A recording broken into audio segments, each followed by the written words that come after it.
Welcome to Global Dispatches, a podcast for the foreign policy and global development communities and anyone who wants a deeper understanding of what is driving events in the world today. I'm your host, Mark Leon Goldberg, editor of UN Dispatch. Enjoy the show. Today's episode was recorded live in front of a virtual audience and produced in partnership with CGIAR, the world's largest agricultural innovation network.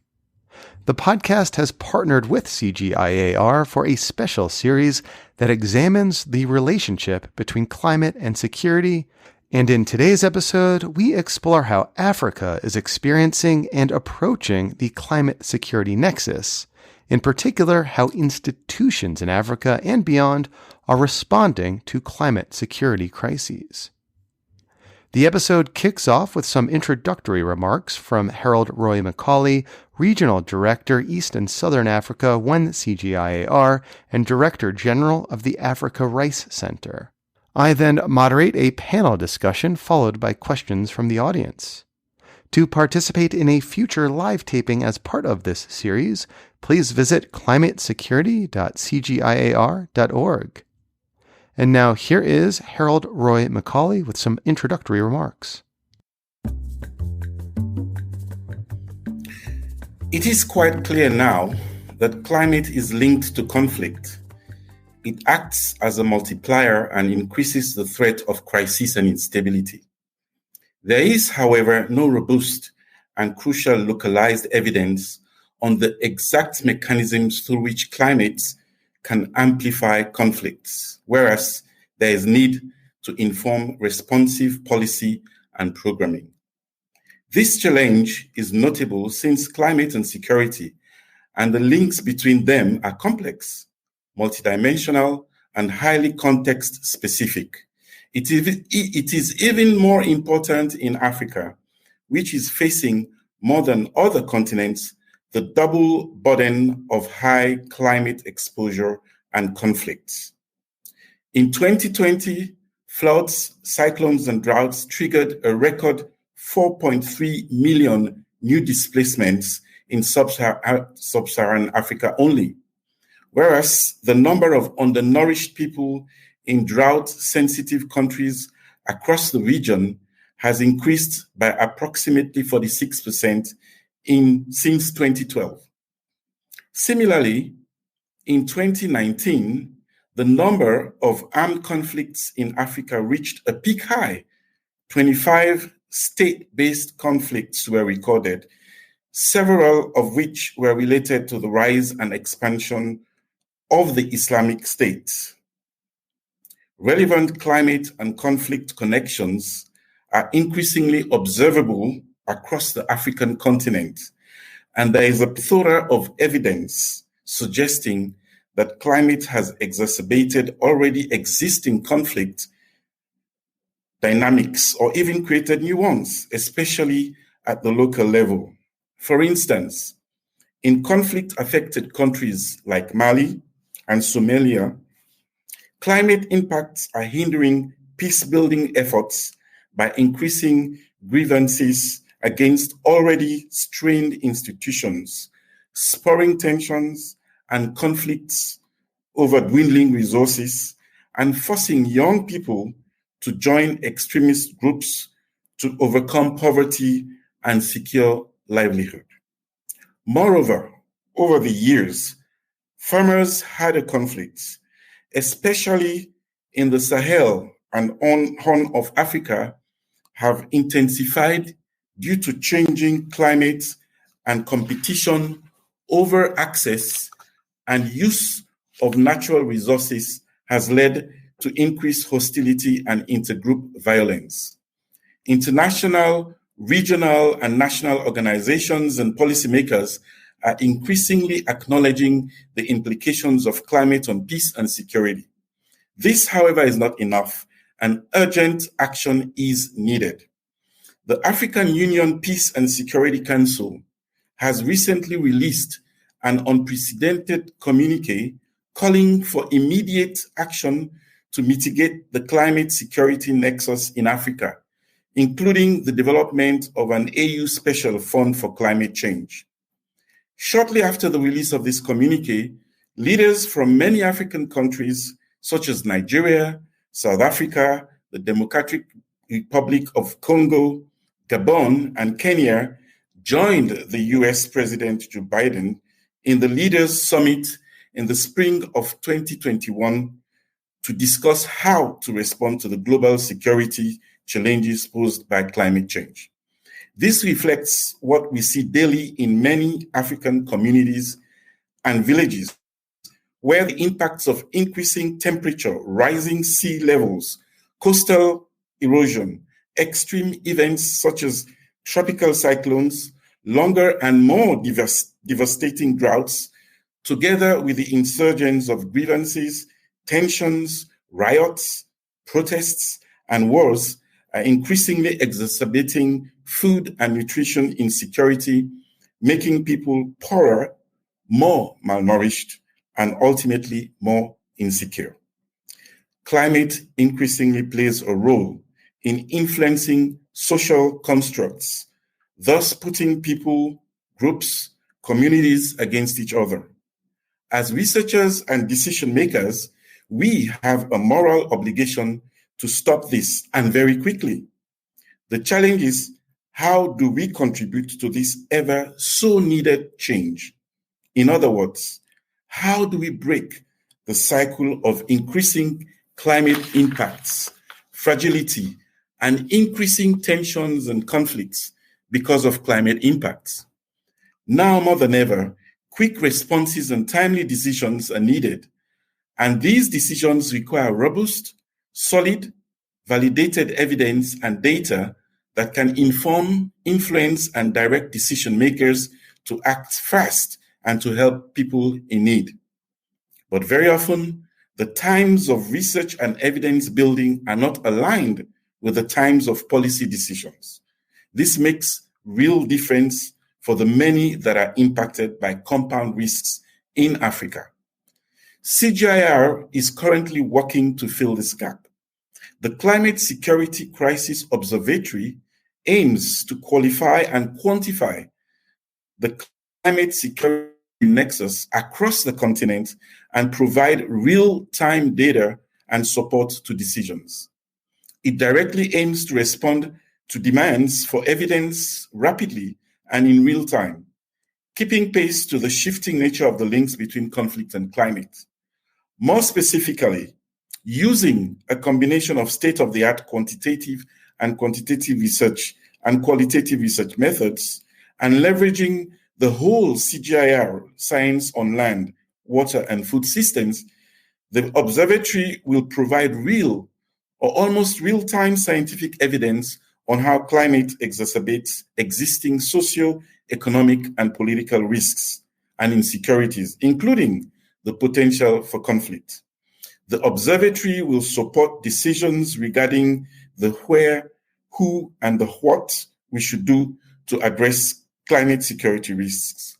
More specifically, where the most vulnerable areas to climate-induced insecurities and risks are, where, who are the most vulnerable groups to climate and security risks that should be prioritized to ensure stability and peace in a climate crisis, the who, what is the ideal package of interventions that policymakers should implement to break the cycle between climate and conflict, the what. We believe that the evidence that the observatory will produce is of crucial importance to overcome siloed solutions and move towards integrated approaches that maximize synergies between adaptation, resilience, and peace. However, robust analytics and science products are not enough to inform decisions. One of the objectives of today's discussion is to explore and develop ways this observatory can be used and operationalized to support decision-making. Welcome, everyone. My name is Mark Leon Goldberg. I am the editor of UN Dispatch and host of the Global Dispatches podcast. And today's conversation is being recorded as a live taping of the podcast. Harold Roy Mcauley did a great job of framing this conversation, and I have the honor of moderating an excellent panel, which I will now introduce. Dr. Ana Maria Lobo Guerrero is Research Director for Climate Action at the Alliance of Bioversity International (NCIAT) and Head of the Global Policy Research at the CGIAR Research Program on Climate Change, Agriculture, and Food Security. Welcome. Arif Hussain is Chief Economist and Director of Research, Assessments, and Monitoring at the World Food Program. Welcome. Thank you. Sophie Desmet is a Policy Officer at the Security and Resilience Program at the European Centre for Development Policy Management. Welcome. Thank you.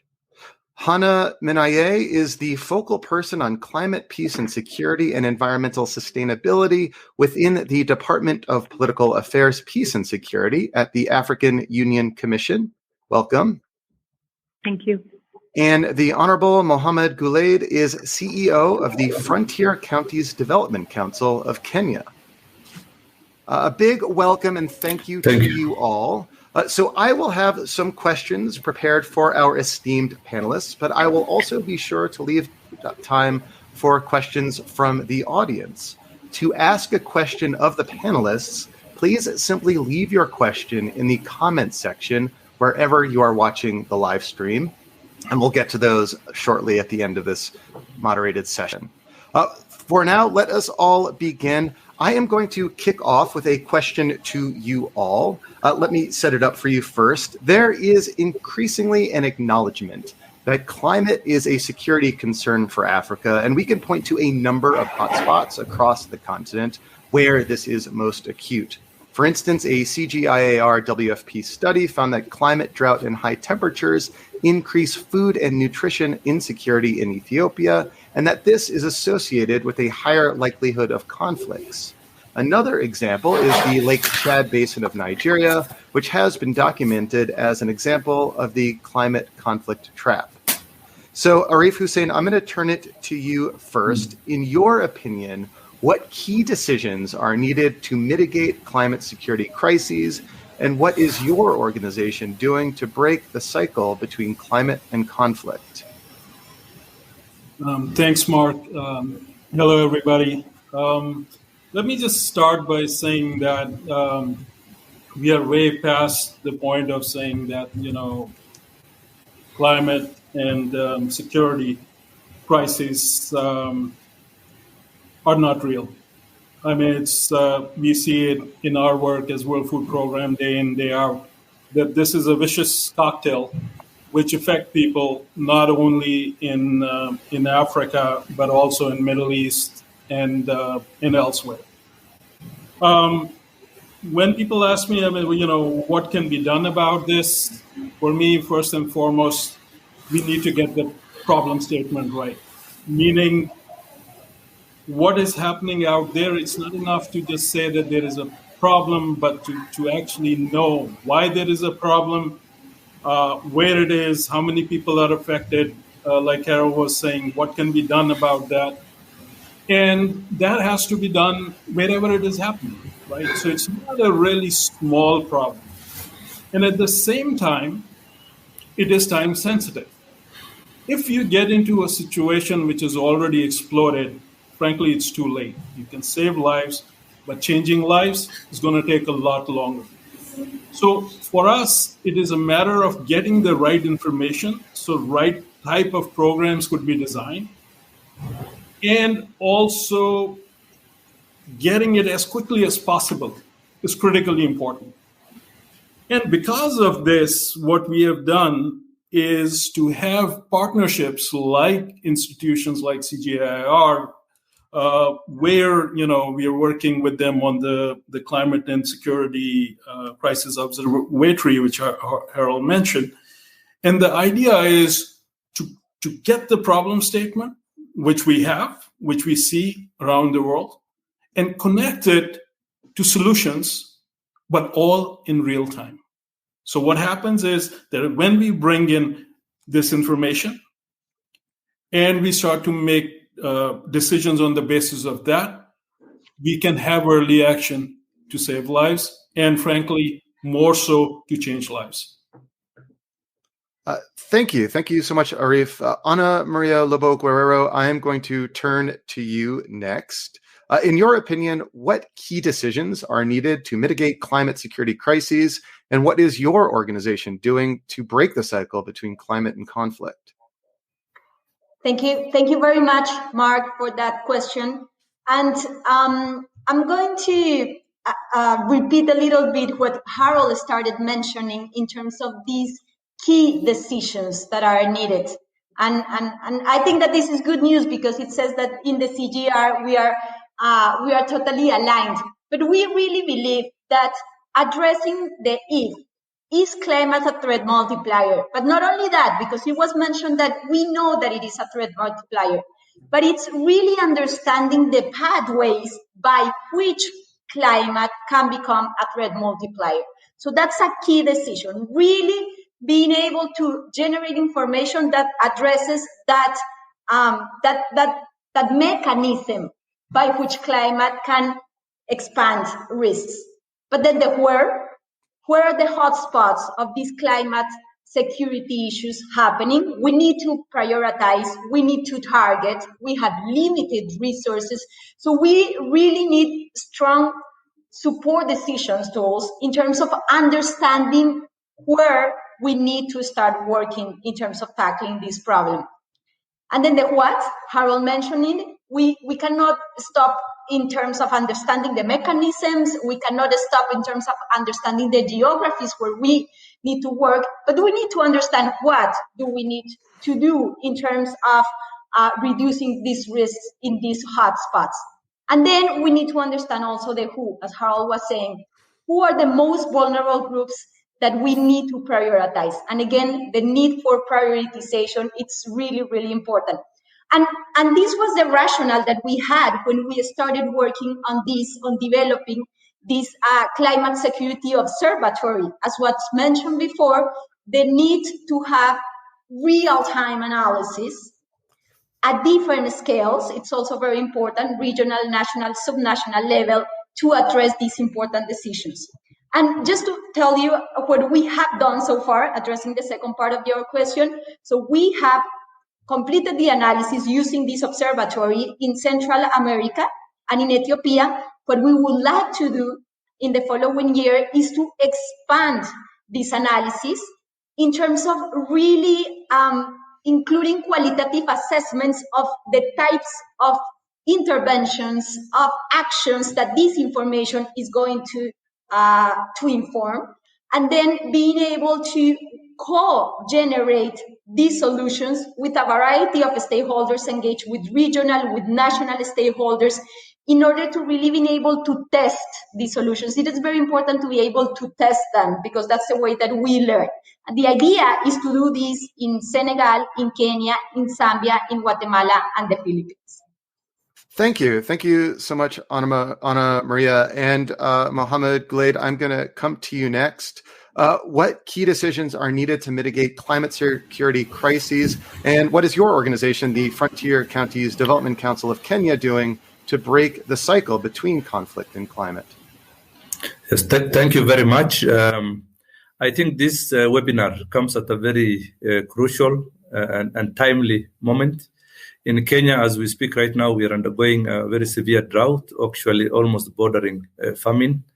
It was only yesterday our president here in Kenya has declared drought now as an emergency. So we are having a state of emergency as far as drought is concerned, and rightfully so because of already conflicts that are being seen in some parts of this country. In a county called Laikipia, already scores of people have died because of movement of people and livestock into ranches and conservancies owned by private people. So one of the challenges that I've realized we face here in Kenya is that it's like as if either our government or policymakers have a very short memory. It's quite obvious that climate change has brought a new form of and frequency in drought and climate challenges, including floods and other forms of catastrophe around climate change. And these have direct relations with security. And very often, because of climate crisis, the frequency is more, the occurrence are more frequent. And it's like as if what I realize is anytime we are faced by this challenge, we are beginning to again move as if this is the first time it's happening. So no mitigation measures are put in place in advance to make sure that we anticipate this kind of, because it's already clear that every 2 years we are faced by drought in Kenya, for example, and that means challenges to the livelihood and the lives of people who own livestock. The area I represent, the 10 counties, the livelihoods are predominantly pastoralism, and because of now this drought, a lot of people are moving from their place and going into other areas, and as a result, that causes conflict.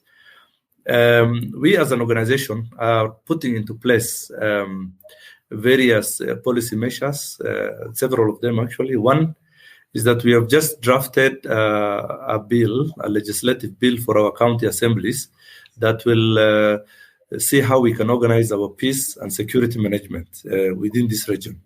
We have also put into place and passed in some of the counties a legislation on rangeland management, and a number of counties already, the subnational levels here in Kenya, in the northern part of Kenya, have also put into place legislation on climate action. They already have a climate action fund, and a few of the counties, not all of them, we're in the process of making all of them also adopt those policies and legislation, and also a disaster response mechanism. So from where we sit, these are the avenues through which we support our governors and counties to ensure that they are able to mitigate issues of drought and security. Thank you. Thank you so much, Mohammed. Sophie, let me turn to you to address this question. Over to you, Sophie. Thanks, Mark. I think sound decisions around climate change and security will really need to start with a keen understanding of how climate change and security challenges relate to each other in a given context. What we see emerging from research related to climate-related security risk is that climate change impacts are incredibly localized, but that they are also filtered by political economy factors within a given context. In many places, there's a range of mechanisms and policies in place that have allowed communities to a certain extent to deal with these negative climate effects, also reflecting a certain level of resilience. But across the regions, notably Horn of Africa and Sahel, which were mentioned in the introduction, these have come under increased pressure, not just because of climate change, but also socioeconomic challenges, inequalities, lack of preventive measures, but also political grievances and violent conflict. And so climate change is not just a security concern, it packs much more, and that needs to be the very foundation of making sound decisions. And what ACDPM has been trying to do is really to contribute to an understanding of how those linkages look like within a given context, what mechanisms and policies can be harnessed to strengthen climate resilience, and also how policies can be right-sized to those existing mechanisms in a given context, and to actively broker that knowledge to policymakers in the region. Thank you, Sophie. And now, Hannah, over to you. In your opinion, what key decisions are needed to mitigate climate security crises, and what is your organization, the African Union Commission, doing to break the cycle between climate and conflict? Thank you, Mark, and thank you for this opportunity. I think that the background given during the introduction was quite critical and covers the I would say background of the issue. One key decision, of course, is to steadfastly remain committed to climate action at every level, but particularly at the national level. For the African Union Commission, pursuing multilateral cooperation is important to enhance the Commission's actions on climate security reporting, risk-informed planning, and response capacity.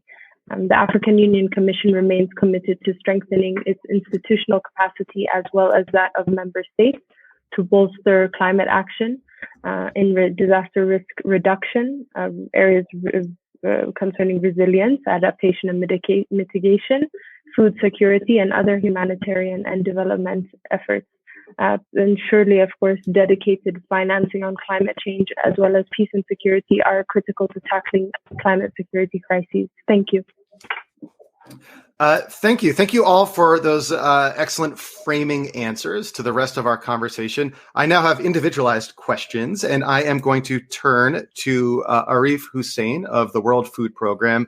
Arif, as chief economist and head of the research, assessment, and monitoring team at WFP, I just have to imagine that you are confronted daily with the challenge of providing timely and accurate evidence to inform humanitarian and development interventions in often very fragile contexts. So in your experience, what are the main challenges in delivering research and evidence that responds to WFP's needs, and how can evidence and data on climate security help WFP's operations in Africa? Thanks, Mark. Let me just start by saying that there is a lot of information in the world, but there is not enough knowledge. What I mean by that is that you have the biggest challenge probably right now is that you have all of this information, but it is in different silos. So there's food security information, there's nutrition information, there's climate information, there's conflict information, there's markets information. But it doesn't talk to each other. And it doesn't talk to each other in real time. So anything which can be done using technology to bring these different streams of information into turning it into knowledge, which then decision makers can use to design programs, implement policy, all of that. I think that's something which is significant and which needs to be addressed. It's not that it's not being done, it is being done, but there's a long way to go. Okay. The second thing to me is, how do we take our analytical information and convert it into a language which politicians understand? Because there is a disconnect between researchers, how they talk, and practitioners, how they talk, and politicians, how they talk. Can we have a common language? That's a big challenge. And for me, the third one, which is important, is we always talk about cost of doing something. The first thing you ask is, okay, so how much is this going to cost? Why don't we turn that question around and say, what is the cost of not doing something? What is the cost of inaction? Because in this climate security crisis, the cost of inaction is huge. And if we want to mitigate that, if we want to reduce that, then we better be paying attention to the types of things we're talking about right now in terms of getting the analysis right and in terms of getting the interventions right, so people don't have to resort to those types of means. Thank you, Arif. And it's always helpful to hear an economist frame questions not by costs of action, but also by costs of inaction, to expand our understanding of total costs involved in efforts like this. So thank you. Ana Maria Lobo Guerrero, I'm going to turn to you now. Very little is known on the role climate plays as a threat multiplier and how its impact on peace and security can affect efforts to improve resilience in many African countries. So how do you think we can change the way we do climate research and programming to address implications for peace and security, specifically for Africa, and why, in your opinion, is doing so important? Thank you very much, Mark, for that question. So let me respond by considering two main things.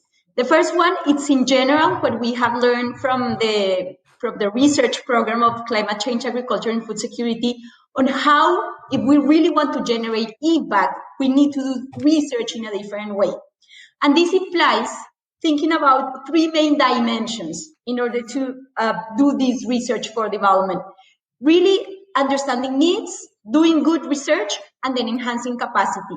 And therefore, what we have been trying to do through the generation of the knowledge in this research program is to the resources that we have to invest them in 3/3. So 1/3 of resources, it's really needs to go to work with next users.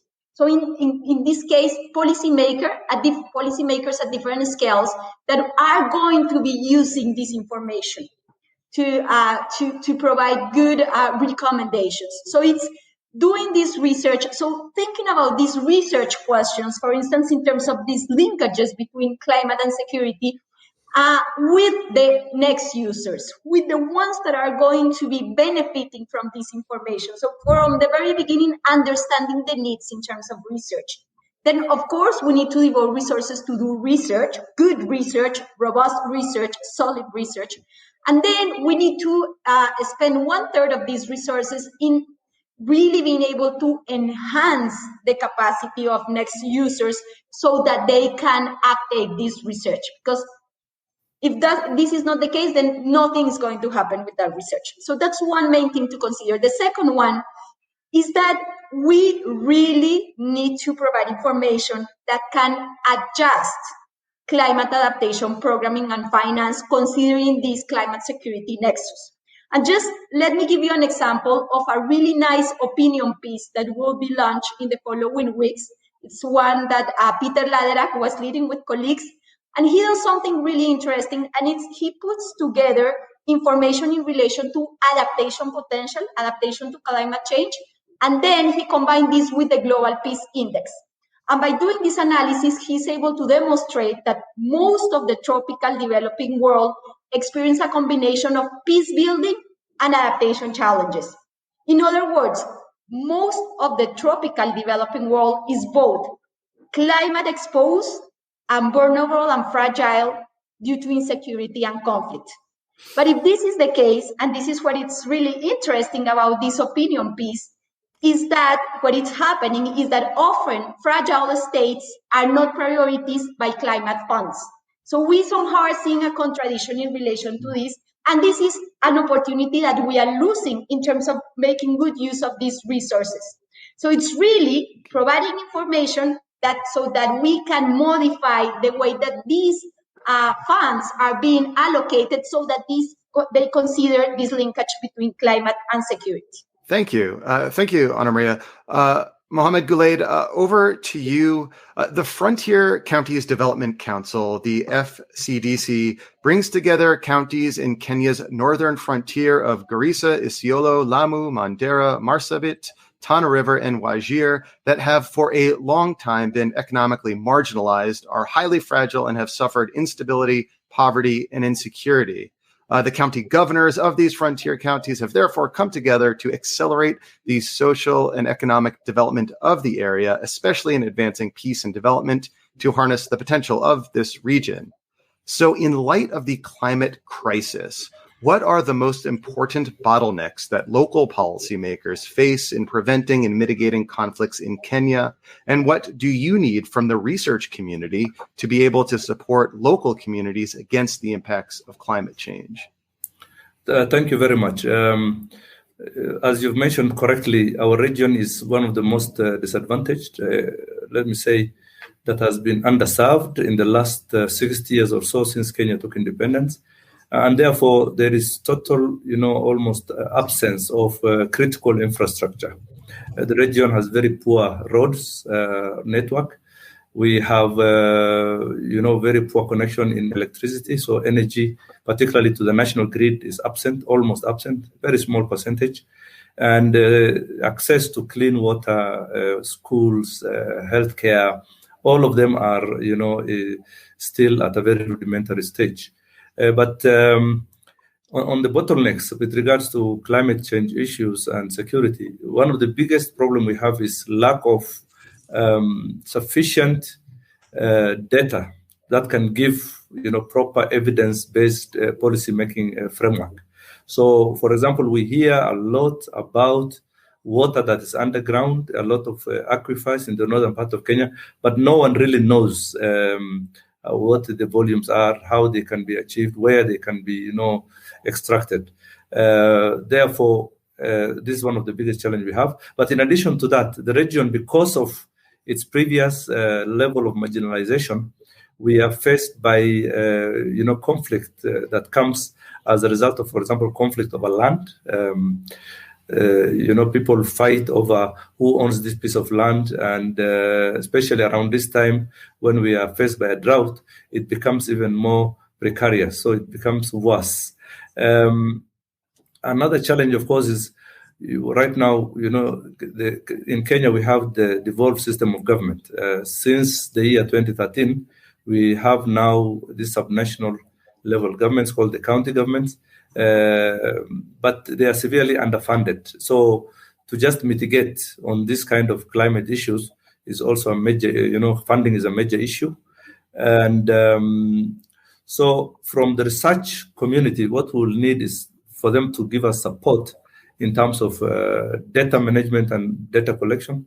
We get a periodic, let's say, research-based approach, towards giving policymakers the right information that they need.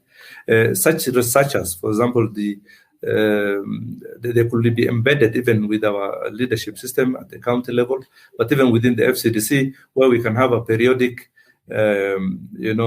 reports that can advise and give policymakers, international partners, our national government, sufficient information upon which they can make the right decision at the right time. Because very often now what we see is that already we are on the onset of drought, but it took so long for the government now to declare that we're in a state of emergency. This should have been foreseen a long time ago. The meteorological department had already mentioned. So those are some of the issues. Thank you. And I must say, I have moderated many of these events, and what I love is how it brings together local leaders like yourself with the research community. And you have just given those watching this event and those participating in this event a research agenda upon which we can take action after this session ends. So thank you. Thank you. Sophie, over to you. Your project Cascades assesses the cascading climate risks across different sectors and across different regions. This research has looked at the impact of climate change on livelihoods, migration, and security in the Central Sahel, as well as future climate change scenarios and policy implications for the region. So building on your experience in this and other similar projects, what type of research and evidence will be needed to inform the regional approaches to peace building and conflict prevention in the coming years? Also, what are some of the main regional actors whose buy-in will be crucial to addressing cascading climate and security risks? Thank you, Mark. Where I think research plays an important role is really in identifying possible contradictions and inconsistencies, and by consequence also options to improve connections between policies and initiatives that try to address linkages between climate change and conflict. And in this way, we can identify possible negative unintended consequences of policies which could undermine interventions to strengthen climate security. The African peace and security architecture, for example, packs a lot of variety of actors and regional bodies, but also involves international partners who support and fund it, and a range of instruments ranging from early warning to mediation over governance support and security measures. And I think what regional policymakers are looking for is really evidence on how climate change can be expected to have an effect across different sectors, and what responses will be needed from those different sectors and through different tools, such as humanitarian aid, food security, climate adaptation measures, security, but also support to, for example, political governance and decentralization processes, for example.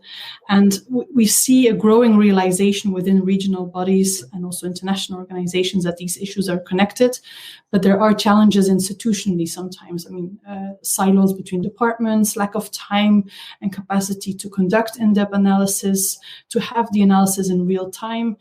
And in one recent interview, one representative from a regional body in the Sahel said, we were building climate adaptation capacity in a border region in the Sahel, and that community was attacked by armed groups, and now they're displaced, and we're looking at a completely different situation. And so moving the initiatives from one sector to another and combining all of those elements is a real challenge for regional policymakers. I have to say, in our research, we haven't come across any regional body that is not sensitive to the issue. There's just a difference in how they address it. Not many make a direct link, for example, as the African Union does. But I think for partnerships to be effective, I think it will be important to identify the comparative roles that regional bodies can play vis-a-vis this issue. In the Sahel, for example, you have ECOWAS with a broad regional mandate connecting the Sahel with coastal states, giving a bird's eye perspective on how countries are affected in the Sahel, but also in the coast. There's others, the Liptako Gourma Authority, that focus on border areas. Others are focused on river basins, such as the Niger Basin Authority, which provides an entry point to look at water security issues. And so I think it will be really important to connect the dots between those regional organizations and identify comparative roles and advantages to make effective partnerships. Thank you. And Sophie, I am glad that you referenced the direct link that the African Union has made between climate and security, because Hannah, it is, if I'm not correct, one of the first organizations, if not the only one, that has formally recognized that link, and it did so in a March 2021 communique. So to that end, can you tell us more about how this has changed the work that the AU does on climate and conflict, and how an Africa Climate Security Observatory could support this process? Also, the African Union Commission has set up the Continental Early Warning System. What do you think the Africa Climate Security Observatory can add to these existing systems, and how? Sure. Thank you, Mark. Just for reference for the audience, that is the 984th communique session of the Peace and Security Council on March 9, for anyone who would like to reference that. The March 9 PSC communique now guides us as the Departments of Political Affairs and Peace and Security, and more broadly the African Union Commission, including its various departments, to investigate the relationship between climate fragility and insecurity, and understand the role of the AU as a continental player, and how to marry that with efforts at the regional level to provide the best support at the member state level. The Department of Political Affairs, Peace and Security, has a wealth of existing environmental security precedents to pursue now, including the interventions undertaken by the department to highlight key areas of peace building and conflict prevention. This includes, for example, the mediation of natural resource-based conflicts, tackling transhumance-related violence, as well as other outcomes and decisions that involve intercommunal violence related to natural resource sharing. Now we have directives allowing us to mainstream climate and environmental issues into peace and security programming, and of course also to pursue avenues to ensure conflict-sensitive programming in other departments of the AUC, namely the Department of Agriculture, Rural Development, Blue Economy, and Sustainable Environments, which hosts the mandate of climate change. So in order to do that better, actually, we've established a technical level interdepartmental coordination platform called the Climate and Security Cluster that brings together focal persons at the technical level in order for us to begin investigating the best ways for us to integrate these key issues within each other's programming, which in the department's programming. So in terms of silos, we're trying to bust the silo issue in that way. Thank you. I'm running out of time. Thank you. Okay. Well, we'll have. I do want to make sure that we do leave plenty of time for questions from the audience. So, sure. As a reminder, please leave your question in the comment field of wherever you are watching this live stream. I have one final round of questions. We're going to make this a lightning round, so we have plenty of time for audience questions. I'm going to give the panelists 1 minute each to answer this question. And I'm going to be strict because I do want to get to our audience questions. So, Arif, to you, how can the Africa Climate Security Observatory be used to both prevent conflict and or support post-conflict recovery, and what more is needed for the observatory to meet its full potential? I think that the most important part is to get this going and in as many places as possible, as soon as possible.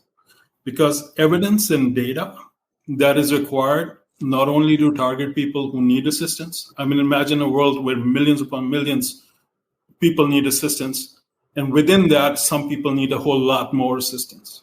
So how do we go about doing that, particularly those affected by conflict and by climate, and both? So that to me is probably the most important thing, getting out there, doing the real-time analysis, getting the information back to decision makers, and continuing to do that. Because remember, food security and nutrition is not a static concept. If you're hungry, if you're not hungry today, you may be hungry tomorrow. And especially if you're in trouble, that's even more important. Thank you. And Ana Maria, over to you. How can the Africa Climate Security Observatory be used both to prevent conflict and or support post-conflict recovery? And what more is needed for the observatory to meet its full potential? So the good thing about this tool is that it brings together two topics that often have been treated separately. So this needs to continue to happen. We need to bring climate and conflict evidence into one single decision support tool. And that's what we are trying to do with this Climate Security Observatory. And the idea is that by bringing these two communities together, we can optimize climate and conflict investment. And that related to my previous question and my previous answer, which is we need to change and we need to use this Climate Security Observatory to be able to optimize how do we use the resources to address this issue. And then the other thing that the observatory needs to do, which is really important, is to contribute to the process of evaluation and generation of information. So we need to understand those decisions that this Climate Security Observatory is triggering. We need to start evaluating that. And something very relevant, it's combining this quantitative and qualitative assessment, and this includes interacting with the stakeholders that are going to be using this information. Thank you. Thank you very much. Mohammed Gulaid, over to you. Yes, thank you. I think so far the conversation around climate change and issues of security appears to me a very elitist, concept. And remember, most of the climate change factors are caused by man-made actions, and often by communities that are, down in our villages who may not even understand what we talk about. So what I think is that we could do is to find a way of linking both to making people understand about the dangers of, for example, cutting trees, preventing, issues that can lead to climate change in a very understandable, in a language that they can understand. Number two, I think the other challenge we have is that there are so much resources being floated around, particularly in this part of the world. But as Arif said earlier on, they hardly talk to each other. So there is no much interlinkages to really, maximize on the benefits and value of the funds that we have. Thank you. Thank you. And Sophie, to you. Thanks, Mark. I'll be very short. I think a tool like a Climate Observatory could be incredibly useful to provide red flags before conflict. It's not always easy to predict them, but I think sensitizing people early on about potential outbreaks is going to be incredibly useful, but also to provide lessons learned afterwards about interventions and how these interventions have been successful or not in a given context. And I think a couple of key ingredients that I would mention is really to embed it in ongoing processes around development of data and evidence, but also developing a participatory approach to the data gathering and sharing of data to those communities that could make use of it. And finally, also adopting a cross-sectoral approach to climate adaptation and resilience and the data around it. Thank you. All right, Hannah, last question for you before we open it up to the audience. Go for it. Sure, thank you. I believe we need a process for refining the indicators of the nexus within our early warning systems, as well as within our structural conflict prevention the mechanisms. From the continental level, I believe this will support from the Africa Climate observatory will allow us to maximize our effectiveness through avoiding overly generalized approaches, because we need better information on local level contexts that are central to the nexus of climate change, peace and security, as well as, where possible, enhance long and short-term predictive capacities in line with climate projections. This is critical for enhanced risk-informed planning that really joins multi-hazard early warning methodologies and capacities with those of conflict early warning. Thank you. Thank you. Thank you very much. I am now going to turn over the mic and camera to Reese Bucknell-Williams of CGIAR, who has been monitoring the question and comment feed. Reese, over to you. Hi, everybody. Yes, lots of chat on the live stream, and lots of questions coming in from the audience. So I'm just going to, I think, fire some questions at certain members of the panel. So I think my first question maybe is to Mohammed, if that's okay. So the UN Foods, we obviously have two major events coming up in the coming months, focused on food systems and climate change. Now, the food systems has the kind of tagline of the People Summit, but has sort of sometimes come under criticism for perhaps not being as participatory as possible. The COP has also faced slightly similar accusations because obviously the difficulties around COVID and travel. So my question is really, is the People Summit, are the voice of sort of people from across Africa being heard in these international dialogues about policy and about strengthening resilience? Yeah, I think I personally participated in the Food System Summit from the beginning, when they went to the national dialogue. Our organization, jointly with a number of civic organizations, civil society, together with the United Nations, we undertook a process of dialogue which involved participants from across the country and has been widely publicized. I think I'm satisfied that it was fairly participatory. And I'm sure it comes down also to the point I raised earlier on, whether we are really reaching down people at the grassroots who don't either communicate in the language that is understood internationally, whether that part of participation has been, taken on board. But otherwise, at the level of organizations, institutions, and government, I think there was a wide participation. Oh, fantastic. Thank you, Mohammed.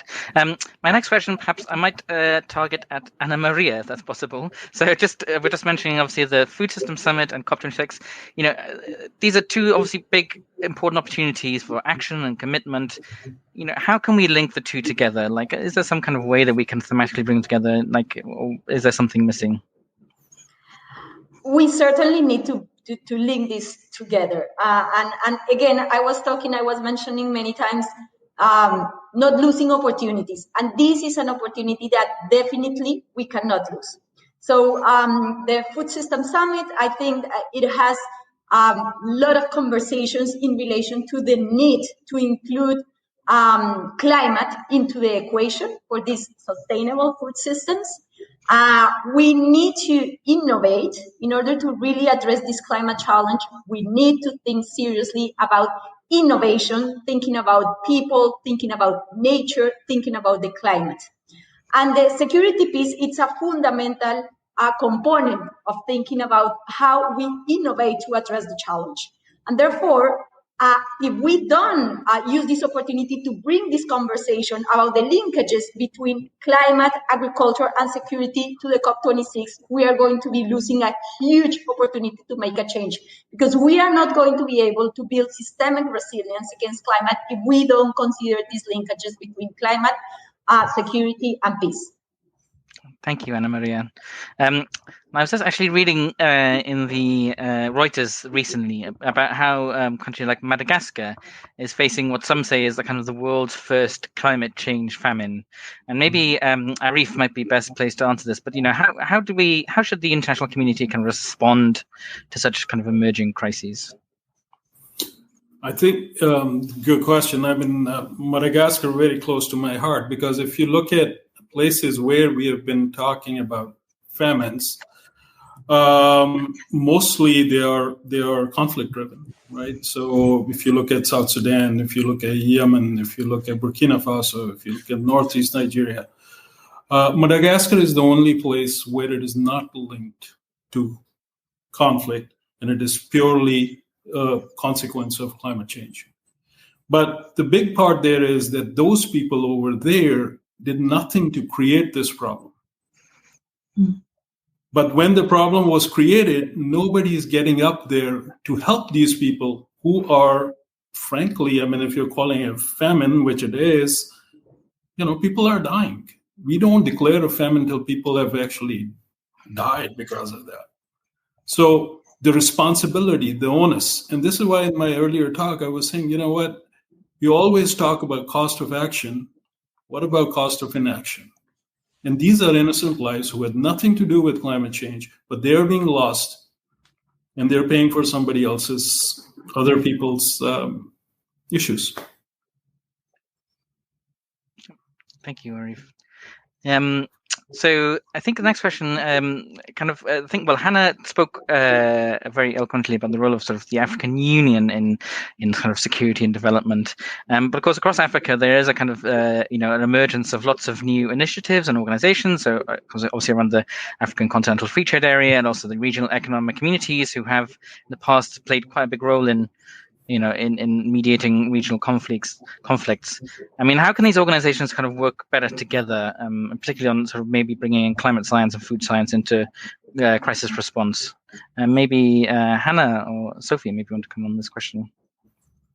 Perhaps Hannah first. Thank you. No, it's really critical from the continental level that the work that we do and the perspectives that we have on this issue make sense and are integrated with the regional economic communities. Particularly, as Sophie has mentioned, many actors have and do work on this issue. They just may not refer to it as the climate security nexus, but definitely the different moving parts are present. For example, with IGAD, obviously designed in many ways to address issues of drought and disaster risk. And so I think early warning is a key first area that we can work to integrate, as we have, as Sophie has mentioned, the APSA, the African Peace and Security Architecture, is designed to have pillars that include the regional economic communities as well as the continental early warning system. And the regional early warning systems are a key area where we can marry these early warning indicators and approach analysis, especially jointly on this issue. Yeah, thank you. Fantastic. Thank you, Hannah. And perhaps maybe just the final question for Sophie. Then, what would be the implications then for like Africa's sort of international partners? So, obviously, given the expertise of ECDPM, how perhaps can the European Union or other partners sort of collaborate on these issues?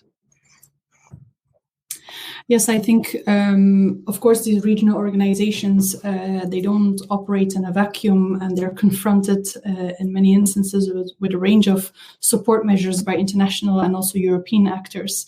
And, we've seen, for example, with the European Green Deal, that there's an increased attention for how the EU is going to tackle climate security and its external action. There's a range of regional programs happening. But what we do hear from conversations with regional policymakers is that there is a risk of duplication and sort of a shifting focus of attention over time. The Great Green Wall Initiative, for example, has now been relaunched in the Sahel. There's also the Coalition for the Sahel Initiative. So, I mean, regional policymakers at times are a bit frustrated sometimes that there's too many moving parts from international actors as well. So I think a good realization of what these different initiatives could bring comparative advantage is needed, and also ensuring financial sustainability so that when one program drops or doesn't receive the attention that it did in the past, that there's no gap for regional actors to then, further implement the promising projects that they're conducting. Thank you, Sophie. Mark, Harold. Okay. Well, let me just briefly thank our panelists for an excellent conversation. Thank you to those of you who are watching the live stream. To access previous episodes that were recorded as part of the podcast's partnership with CGIAR as the Climate Security Series, and to access future episodes as well, please follow Global Dispatches wherever you follow podcasts, and we'll see you at the next webinar. Thank you all. And Harold, over to you to sign us off. Thank you very much. Great discussions out there. Just a few reminders, though. Most of the African economies are heavily dependent on natural resources and rain-fed agriculture, making them especially vulnerable to impacts of climate, including increasing temperatures, rainfall, variability, droughts, floods, and more frequent and intense extreme weather events. And this can have serious implications for peace and security, and we've had this. For example, scarcity of water and pasture for livestock induced by drought and desertification can force pastoral communities to deviate from the usual migratory routes. This often brings them in closer proximity to farming communities who are simultaneously trying to bring more land under cultivation in response to climate stressors. In Mali, for instance, periods of drought force pastoralists to move southwards earlier in search of pasture near the inner Niger Delta. This becomes a problem when animals arrive before crops have been harvested, as the damage crops and severely impact farmers' livelihoods. Such situations are likely to brew small-scale violent conflicts between farmers and herders. A phenomenon also seemed to be unfolding elsewhere. For example, Nigeria's Benue state passed an anti-grazing law restricting entry of migrating herders in farmlands, thereby driving thousands of Fulani pastoralists to relocate in the neighboring Nasarawa state. This ignited long-standing tensions between Fulani herders and the ethnic farming community, resulting in intercommunal violence in 2018. And these are only two of the many and increasing examples of how climate is becoming a serious security concern across Africa and the developing world. We need to act quickly to mitigate the impact of climate on peace and security, and we've had this during the discussions. Well-designed and tailored science should help policymakers in designing policies, programs, and investments that are sensitive to the climate security nexus and could break the cycle of climate and conflict for good. Decision support tools such as the Climate Security Observatory are critically needed, and now more than ever. We believe that the Climate Security Observatory could contribute to conflict prevention and support regional, national, and local early warning systems, help improving targeting of interventions during conflict events, ensure a climate security sensitive recovery and development trajectories in post-conflict settings. The observatory could have tremendous potential for adaptive peace building, which is informed by complexity, resilience, and local ownership, and emphasizes the need for variation and experimentation when designing peace building initiatives alongside rapid and continuous evaluation for interventions to remain responsive to continuously changing conditions.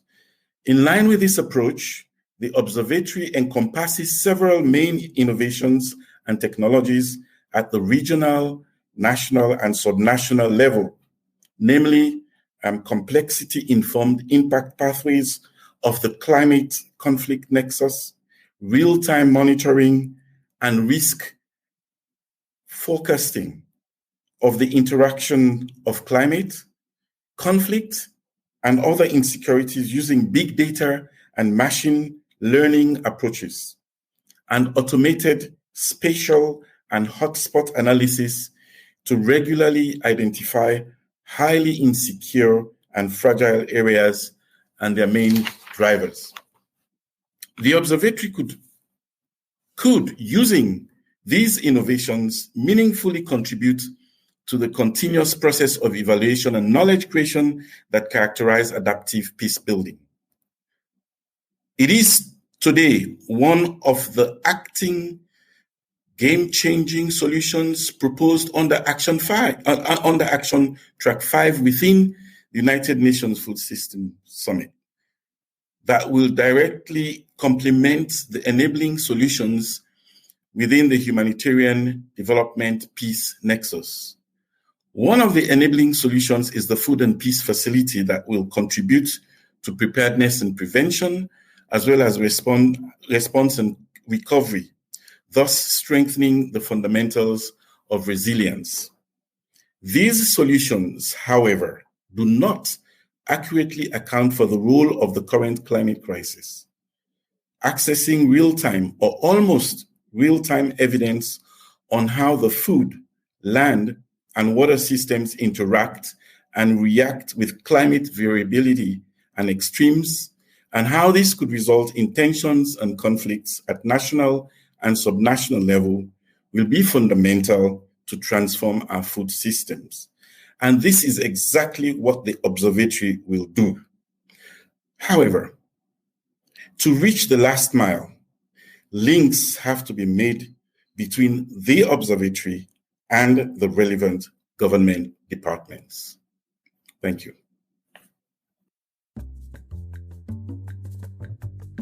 All right. Thank you all for listening. Thank you again to CGIAR for partnering with the podcast for this series. And again, to participate in a future episode as part of this series, please visit climatesecurity.cgiar.org. We'll see you next time. Bye.